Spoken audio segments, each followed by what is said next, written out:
quick question about nuclear weapons spending, if you don't mind. So, there's currently a plan to spend $1.7 trillion on nuclear weapons over the next 30 years. It's about $4.5 million per hour. No, I'm the candidate who says that nuclear non-proliferation is the #1 issue in the world. I belong to a group of former world leaders who that is #1 on their agenda. And Mr. Trump is ripping up treaties with Russia.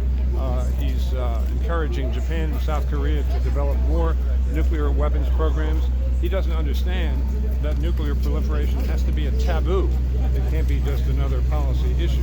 Right.